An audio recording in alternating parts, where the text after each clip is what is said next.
Welcome to the Corlin Economics Report, a weekly look at financial and political topics relating to asset-based investing. Guests on this program pay no fees to appear, and guests and hosts disclose any equity interest in companies profiled. Now, the Corlin Economics Report. Hey everyone, welcome to the KE Report Weekend Show. Corey and Chad here, your hosts for this weekend's edition. This weekend's show is going to be focused on resource investing. We're going to spend the first half of the show talking about mostly precious metals, gold and silver, the stories we've all been reading in the news about gold being repatriated back to the U.S. and the factors driving gold up towards that $3,000 level. Back half of the show going to be focused on energy companies, oil and natural gas companies, and the investment opportunities between Canada and U.S. domiciled and production-focused companies. Just as a note, please, everyone, go back on your podcast player, through YouTube, and on our website to listen to all our daily editorials and company updates. And if you're liking this show, please hit that subscribe button in YouTube or on your podcast player. All right, let's get into the show, kicking off with Jeff Christian, managing partner at the CPM Group. Jeff, it's always great having you on the show because, look, you work with a lot of large mining companies. You also very closely study what's driving metals prices. As I said, we're going to focus on the gold trade here. And Jeff, one thing I keep hearing about in the news is all the gold that's being moved back into the U.S. The whole tariffs or potential tariffs are the reason I am hearing that this is happening. I'm wondering what you're seeing out there. Why are we actually seeing a lot of gold outside of normal amounts being repatriated back into the U.S.? Yes, except that it's not repatriation. This is gold that hasn't been here. Some of it's been here properly, but a lot of it is coming in. You're seeing a large amount of gold and silver move into the United States market. Yes, except that it's not repatriation. This is gold that hasn't been here. Some of it's been here properly, but a lot of it is coming in. You're seeing a large amount of gold and silver move into the United States market, and that represents several steps. The first step was that demand for gold and silver from both investors and from industrial users has been strong in the United States, stronger in the United States than it has been in Europe. So there has been a pull of precious metals into the New York market over the last year or more because of the stronger demand for physical metal in the United States. So that started it. That then spread the arbitrage, and you start seeing a higher gold price in the United States and silver price in the United States than in the London market because of the stronger demand. Then the election came in the United States. Trump won, and he started talking about tariffs on Mexico and Canada and everybody else. And there was this view that the tariffs might apply to Mexican silver and Canadian and Mexican gold. Therefore, if you waited until tariffs were imposed, you would have to pay this import duty for gold and silver. So some banks and trading companies started moving gold and silver into the New York market. Now, the stuff in London gets reported if it's within the LBMA network of depositories in the city of London. If it's in non-LBMA registered depositories, it doesn't get reported. And the reality is that gold and silver has been entering the United States market, not only from London, but from around the world. Once the tariff scare came, some of these banks and trading companies said, let's move, the demand is in North America anyway. Let's move metal into New York earlier to protect ourselves in case tariffs are imposed on gold and silver as well as other things. So you start to see that happen. That further widened the arbitrage. And then you saw other people catching on that this was going on. And you had speculators enter the market, buying in London and selling in the United States. And the arbitrage widened even further.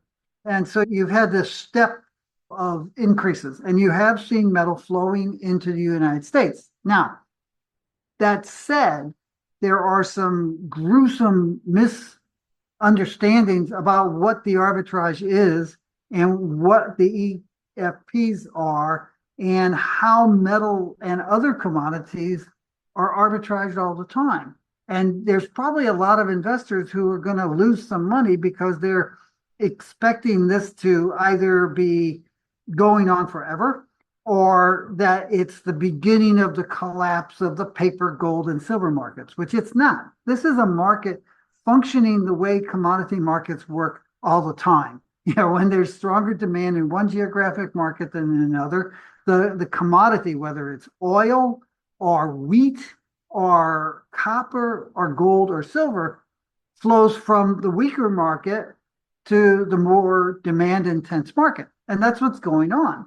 It will continue for a while, but at some point it's going to reverse. And some people will be surprised.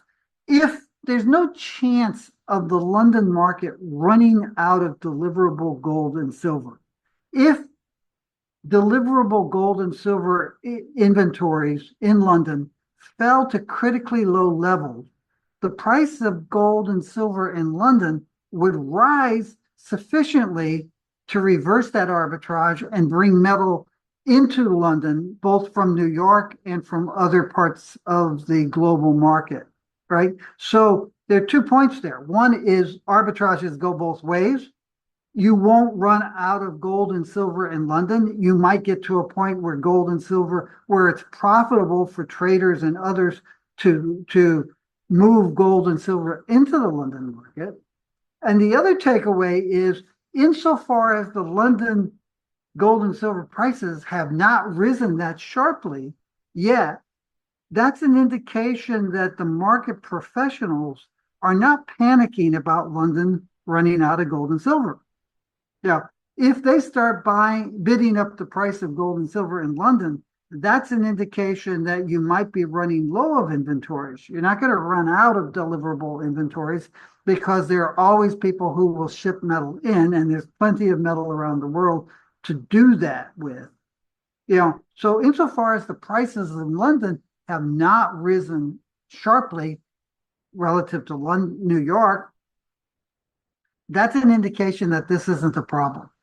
Yeah, it's such a good point, Jeff. And we actually saw the exact reverse of this last year, where gold was being moved out of the west and into the east when Shanghai had the arbitrage, and there was a better value to move it over there. So commodities always follow that arbitrage trade, and it will always be going on, like you say, not just in gold and silver, but in all commodities.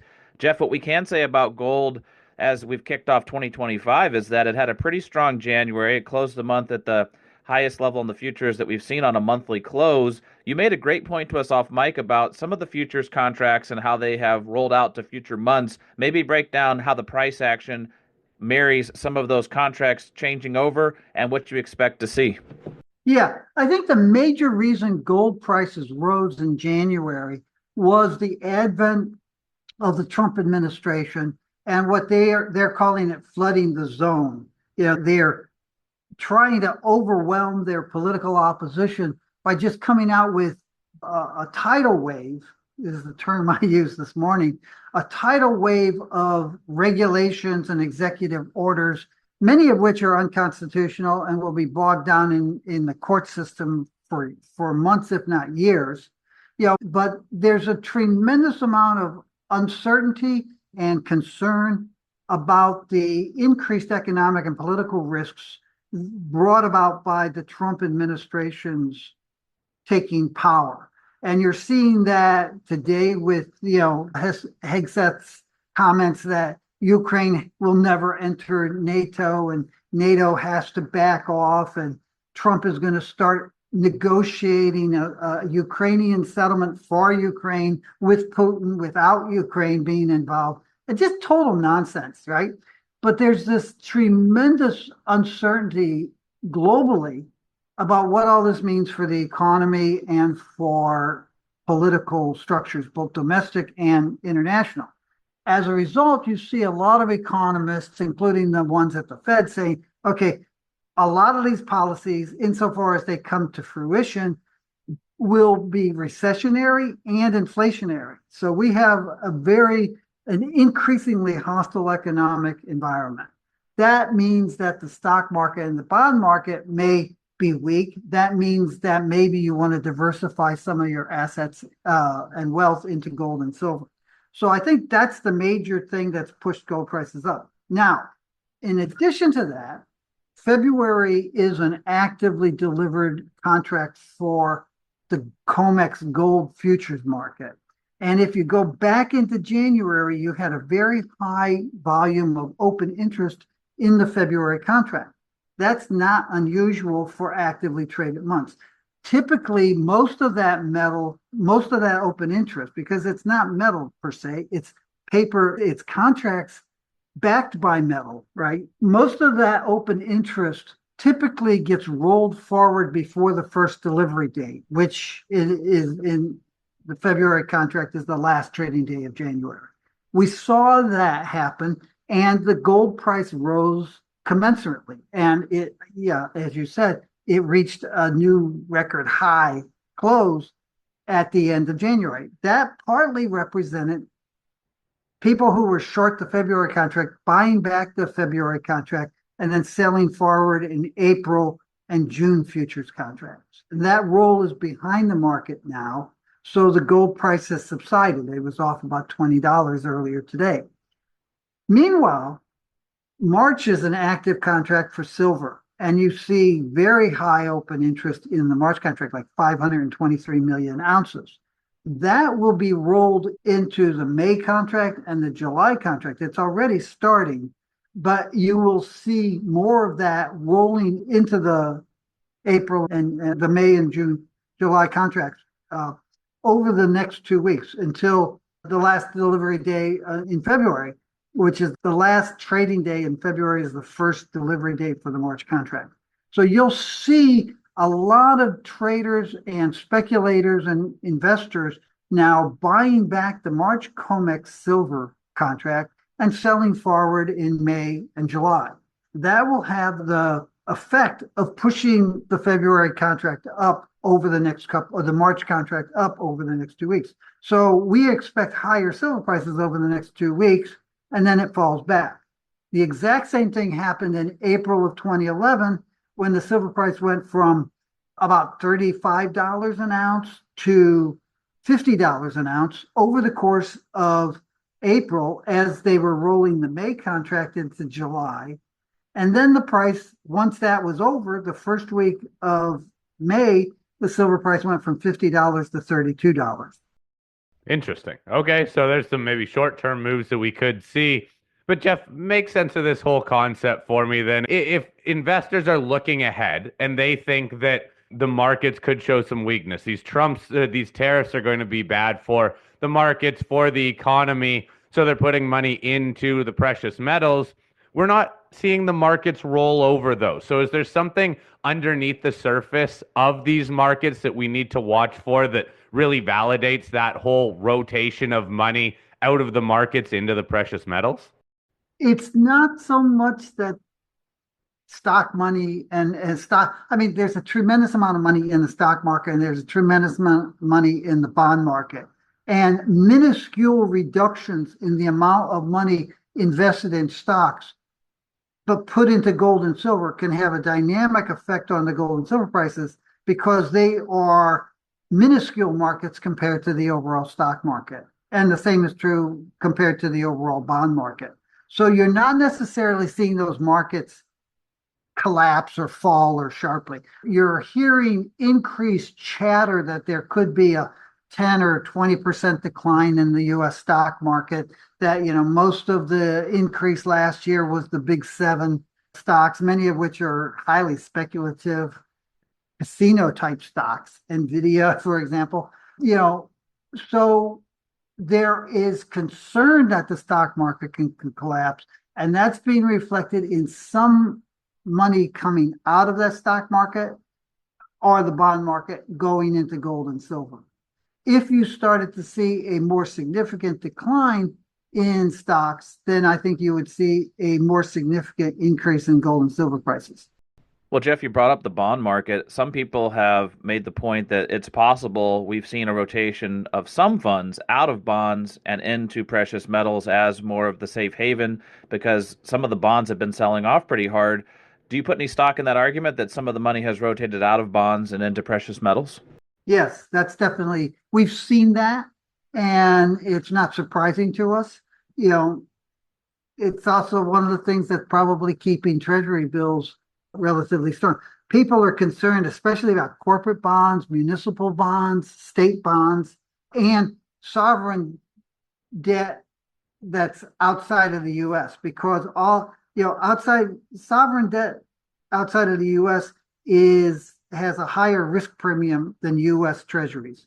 So that's one thing. And then in terms of corporate bonds, municipal bonds, state bonds, you have several factors going on. But if you're looking at an increased risk of a significant recession and or inflation, which seems to be the growing consensus in the financial markets, then you have to worry about those bonds and the stability of the companies and local governments that are stand behind that. And then in terms of the local government bonds, the state and municipal bonds, you also have the issue that the Trump administration is talking tough to these guys too, and that could cause additional problems for state and local governments. Jeff, make sense of this then in terms of COT reports, as you were talking about the rollover of these contracts. What are we seeing on the short end for gold, for silver that could lead to, I guess, more of a short squeeze? And quite frankly, who's out there shorting these metals and what level are they shorting them at? Yeah, I don't know that there's a lot of people shorting. I mean, if you look at the COTs, you've seen a big increase over the last few months on the gross and net long positions held by investors, non-commercials. And you've also seen an increase to some extent on the part of the long positions held by commercials. And that represents the fact that they're hedging their positions in the physical market. So I'm not sure that there are a lot of people shorting gold and silver right now. I mean, I think that the most institutional investors and trading companies probably are looking at gold and silver and saying that the probability of prices being higher in the near term, the next several months, is far greater than the probability or possibility of prices falling in the next few months. So no one wants to be short. Jeff, we haven't talked to you about the platinum and palladium markets in a while, and we continue to get questions emailed into us, and we see platinum with a slight premium to palladium now. What is your outlook or the CPM's outlook on the PGMs? Our expectation, our longer term view is that we wouldn't advise investors to invest in them. You have the long term shift away from using petroleum products in cars. You've got about 14% of the global auto market now electric, but you also are seeing some shifts back and forth between platinum and palladium in the remaining, 86% of the auto manufacturing output that is, being made and sold every year.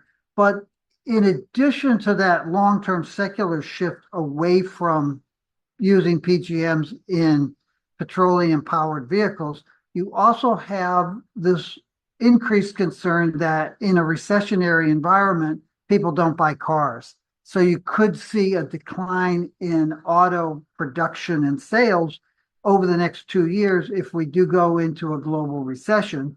So there's a lot of negativity, both in terms of the intermediate term, 1 to 3 years, and in the long term. The saving grace is that South African producers seem to be having trouble maintaining production, but any production decline might be a few years away. So, our expectation is that platinum and palladium prices remain low. Jeff, from just the investment standpoint, then, quite frankly, are we just seeing investors, whether it's resource investors or even some maybe new investors coming into the resource markets, simply being focused on gold? That's why gold seems to be outperforming pretty much everything else. That's exactly what you're seeing. There any shift that you could see from this? What is this something we've seen in the past? You're seeing some shift to silver. And in the past, we've seen people who will invest in gold and then they start diversifying their precious metals investments into gold mining shares, silver mining shares, platinum and palladium. I'm not quite sure you'll see that as virulently this time around as in the past. I think a lot of investors have moved away from investing in the mining sector, and that could just be a negative. And in addition to that, I think that you're seeing other investors saying, platinum and palladium are not gold and silver. I'll invest in gold, I'll diversify into silver, but I'm not necessarily going to diversify into platinum and palladium because those are clearly industrial commodities first and foremost, and their financial aspect is far less powerful and price influencing than is the financial characteristics of gold and silver. Yeah, I feel like we've seen this before, even in my somewhat limited time in the resource sectors, that when gold starts to run, everybody, all the resource investors get distracted with it. But when it peters out, then money can rotate into these smaller resource and metal sectors.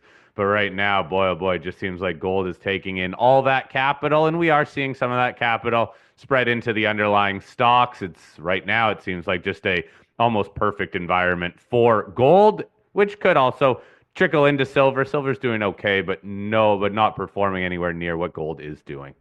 Jeff, it's great having you on the show. Again, Jeff Christian, managing partner at the CPM Group. Please, everyone, check out the CPM Group website and follow along with all their market commentary. Everyone, stick around. We're going to be right back, focusing on the energy sector with our conversation with Dan Steffens.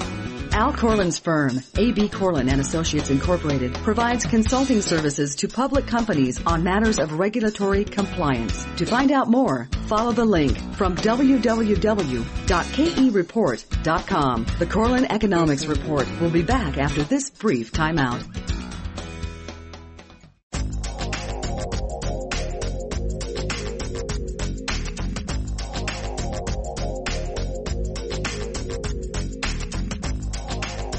All right, welcome back to the weekend edition of the KE Report, and it's time to switch our focus more to the energy sector, specifically oil and natural gas, as we're chatting with Dan Steffens. Dan is the president of the Energy Prospectus Group.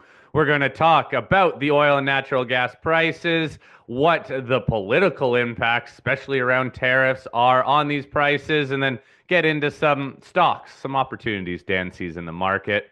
Dan, right now, as we're recording this, oil back down to that $71 barrel. Natural gas right around $3.55. So oil's pulled back. Natural gas is still holding up generally at a higher price than we saw for like the last year or so.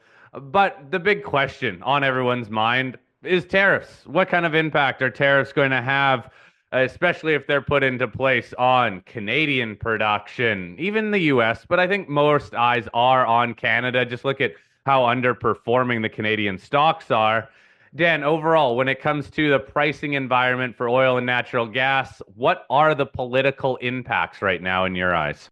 Well, right now, the tariffs that Trump said he was going to put on oil and gas, which was going to be 10%, 25% on everything else, but oil and gas is going to be 10%.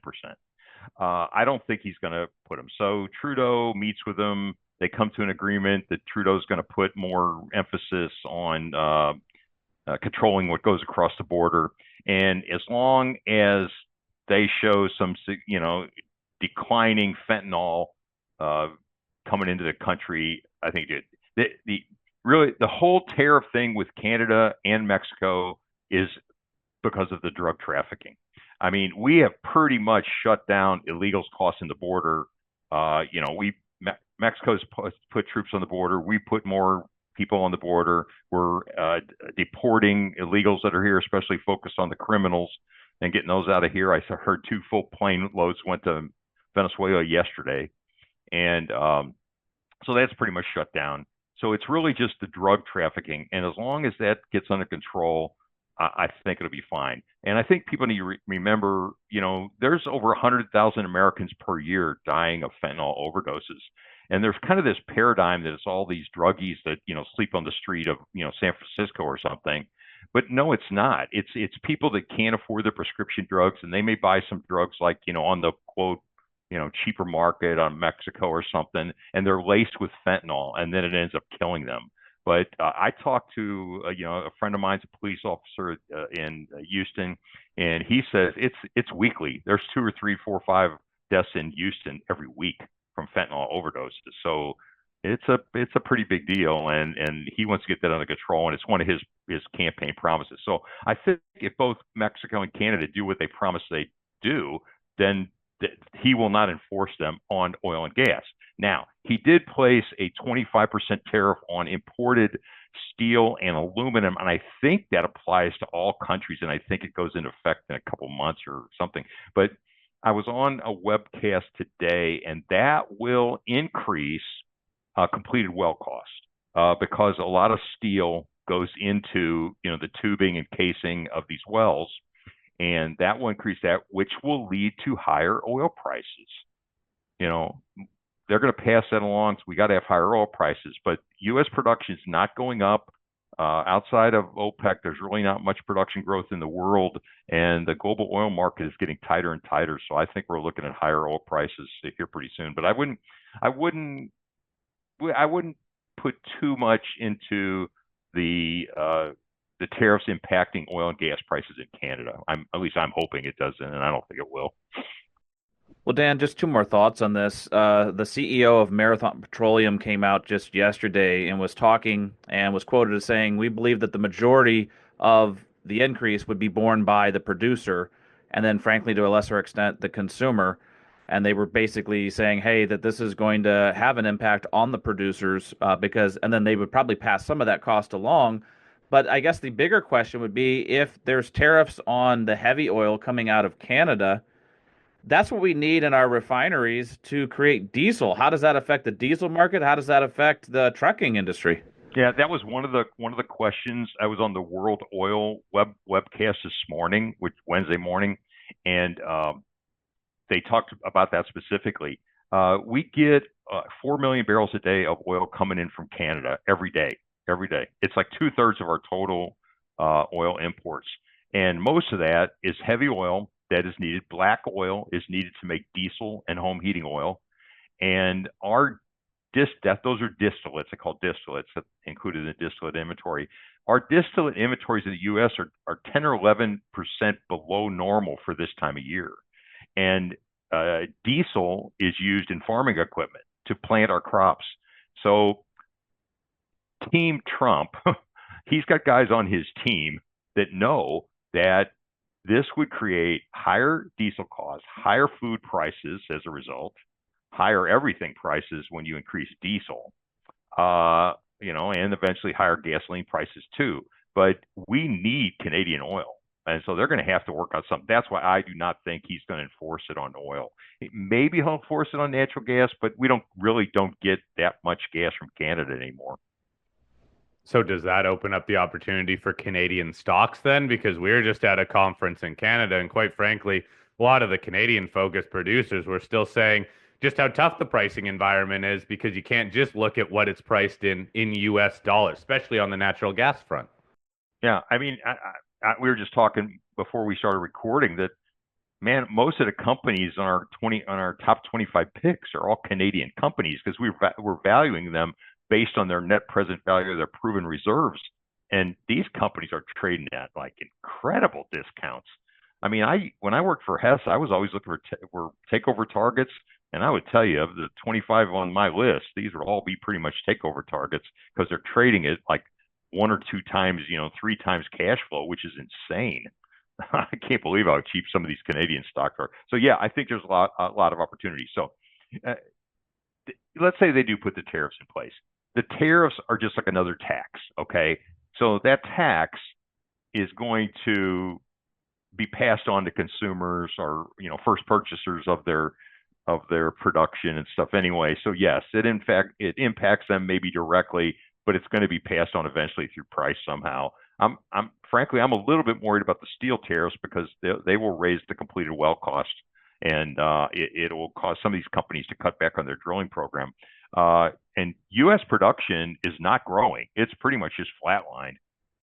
Well, Dan, just thinking about the steel and aluminum tariffs, which actually are in effect, there's a lot of outcry from auto manufacturers saying, "Hey, this is really going to crimp our manufacturing and production. What could that mean to the oil and gas sector?" Yeah, it will. I mean, because you use so much steel in well completions, tubing, casing, all that. There's a lot of steel used in these completed wells. So yeah, it'll impact them. And if their completed well cost goes up, they're going to either have to add to their capital expenditure budget or drill less wells. And I tell you, all the companies that I follow, they've got the medicine for financial discipline, and their shareholders want dividends, their shareholders want stock buybacks, and they don't want any of these companies. If a company announces they're going to be outspending their cash flow, that stock gets crushed. So, just go with the ones that are generating a lot of cash flow, have fairly, clean balance sheets, and I think you'll be fine. What are you seeing in terms of capital programs then? It's one thing that these companies do. They need to do. They need to keep reinvesting in the ground, keep drilling new wells, keep improving even current wells, and returning money to shareholders. But let's just focus on that capital program aspect. What are you noticing out there? Are companies spending more than they did in the last few years? Well, the capex, that was the main topic of this morning's webcast by World Oil. And every year they do this in mid-February. They have, kind of they go international, they go by region of the country and everything, and they say, but pretty much overall U.S. is going to have flat capital. Their drilling programs be flat the last year. So a lot of people, Trump's drill baby drill and all this, what's it going to do? And basically said for 2025, nothing. It's really going to have no impact on our production and no impact on the upstream companies. Then they've got to wait to see, what happens with all this tariff stuff and everything. So I don't think there's going to be any increase whatsoever. Now, we are getting better wells. They're drilling longer laterals. They're, each year seem to be a little bit better on the well results they get per foot. Sometime now, we are running out of tier one acreage in a lot of the plays, and especially in the Permian Basin, you're getting, and month after month, we're getting increased gas to oil ratio. So that's a sign that we're kind of, running out of the tier one acreage. So I just don't see U.S. production going up much at all in the next 2 years. And in fact, EIA's recent forecast is that actual production in 2024 was 13.2 million barrels per day. In 2025, they're saying it goes to 13.5, so up 300,000 barrels per day. In 2026, only 100,000 barrels a day to 13.6. And a lot of people are saying that when the Permian peaks, the U.S. has peaked, and we can't go much higher on how much money to spend. So, because most of the other plays are pretty much flat to on decline. Well, Dan, even if overall production may have peaked, there's still companies that are growing, and sometimes they're growing through their own, organic growth, but sometimes they grow through acquisition. And one of the companies that you wanted to chat about today is one we've talked about a little bit in the past, but it's Diamondback Energy, traded on the ticker FANG, and obviously its counterpart, which we will get to, Viper Energy Venom, VNOM. But Diamondback did a mega merger with Endeavor Energy last year, more than doubling, almost tripling their output. So that's one way to grow. Maybe break down the value proposition that you see in Diamondback Energy. Well, I really want to talk about Viper, but Diamondback is one of the most successful U.S. companies. In September, on September 10th, they closed. I call it a mega merger. They closed with a private company called Endeavor Energy, and because it's private, the Wall Street gang doesn't have as much confidence in their presentation and everything because they're not public. They don't have publicly audited financial statements and all that other stuff. But I'm sure they're still audited for their debt and everything. But it added 300,000 BOE per day. So Diamondback, and I started covering this company like 10 years ago when it had like 50,000 barrels a day of production. It's now up to 850,000 barrels a day of production, 56% oil, 22.5% NGLs, and 21% natural gas, and solid company. Okay, when they did the merger with Endeavor, even before they closed the merger, on their conference call to explain why they did it, said they were going to drop down the mineral rights, and they acquired a lot of mineral rights in this deal, and they were going to drop those down into Viper. Now, Viper was created by and is controlled by Diamondback. And when all the dust settles on this deal, it was the transaction with Viper was valued at $4.5 billion. It was like twice the size I thought it was going to be. They're getting Viper's paying them $1 million in cash, $1 billion in cash, and the rest of it in their stock. So Diamondback's going to get this billion in cash. They're going to get all this stock. They're going to end up with about 60% of the equity in Viper. So they'll be getting the distributions, the quarterly distributions that get paid out of Viper.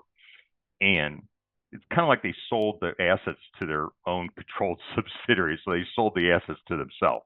But if you're investing for yield, this one looks really good, and I would call it an income plus growth.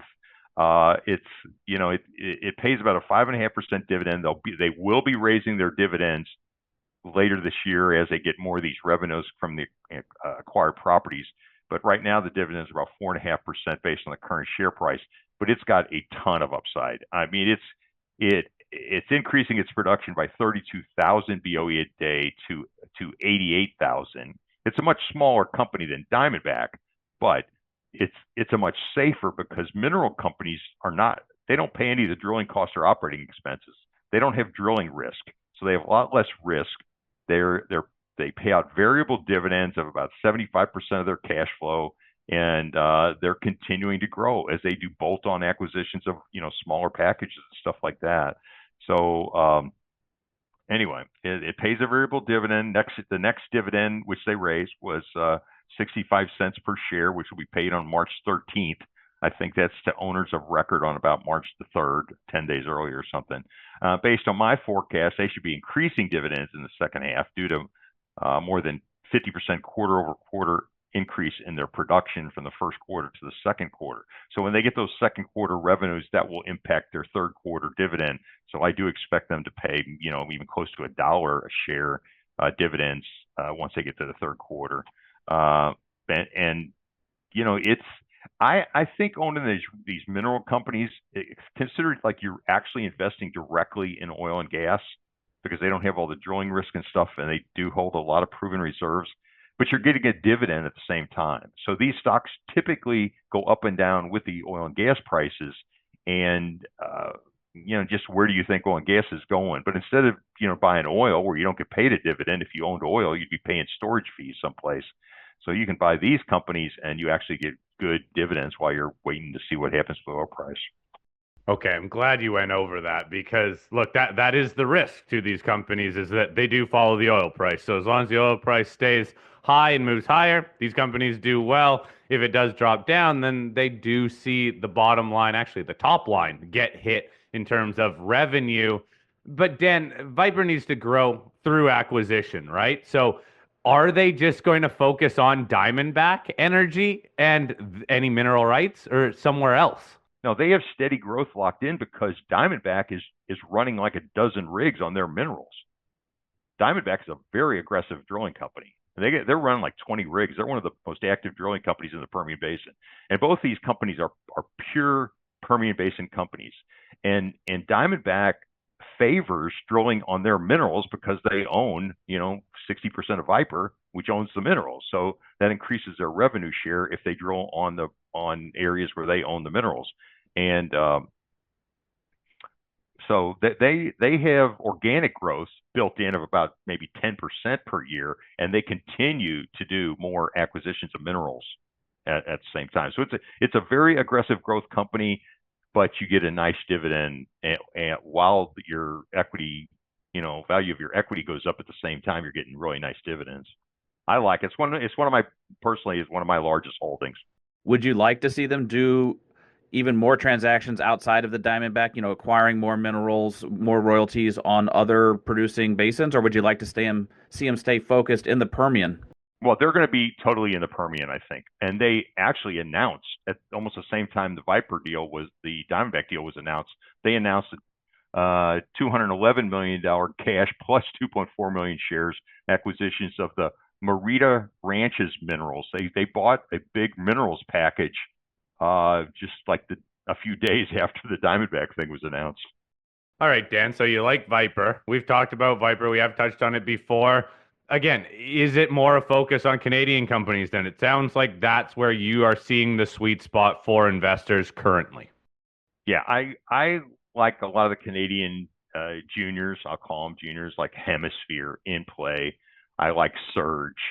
It looks really good. The other day, I looked at a company called Spartan Delta. It's moved up to number 7 in our ranking system. It's been that Duvernay oil play up there. Its current production is heavily weighted to natural gas. So if natural gas prices in Canada start coming up, which they will in response to the higher price in the U.S., then that's going to help that one. But their drilling program is focused on increasing their oil production. And this management team at Spartan Delta has a long history of building companies and selling them at big profits. So it's a very well-respected management team, and it's a big company. It's like 40,000 BOE per day. A lot of it is gas right now, but it looks good. So that symbol is SDE on the Toronto Exchange. Looks really good. Let's see, In Play, like I said, In Play came out with their drilling budget. In Play in the first half of the year is going to be very focused on generating free cash flow, because they took on some debt last year to drill some wells and make some acquisitions. So the first half of the year, they're not going to be spending a lot of money on drilling. They want to wait to see what happens with the tariffs too. But then after spring breakup, once you get to June or July, they'll increase their drilling. But the first half of the year, they're going to generate about $10 or $12 million in free cash flow that they can pay off and shore up their balance sheet. Anyway, there's a lot of good ones up in Canada. All right. Well, good to hear, Dan. I know a lot of these Canadian companies still, in a way, struggling. The capital market's not nearly as friendly to energy companies as it seems like the U.S. markets have been recently. And quite frankly, just the pricing power the Canadian companies have, well, it's not as good. So if that all changes, boy, oh boy, that can really help their top and bottom lines. But until that changes, these companies are, in a way, playing, I find, a little bit more defense than some of the U.S. companies. Yeah, they are a little bit. Dan, great chatting with you. Again, Dan Steffens, president of the Energy Prospectus Group. You all can click the link in the show notes, whether it's on our website, on YouTube, or in your podcast player, to follow along with Dan and all the companies he covers and all the reports he shares on his companies. Dan, thank you very much for joining us on this weekend show. And everyone, thanks for tuning in on this weekend show. Please be sure to subscribe on your podcast player or on YouTube. Keep in touch with Shad and I, and be sure to check back in throughout the week to listen to all our daily editorials and company updates we recorded. I hope you all have a great rest of your weekend.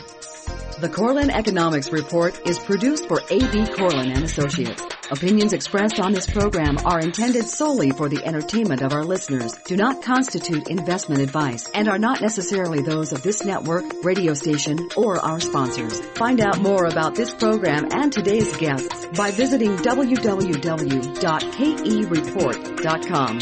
For Al Corlin, this is Colleen Robbins. Join us again next week for the Corlin Economics Report.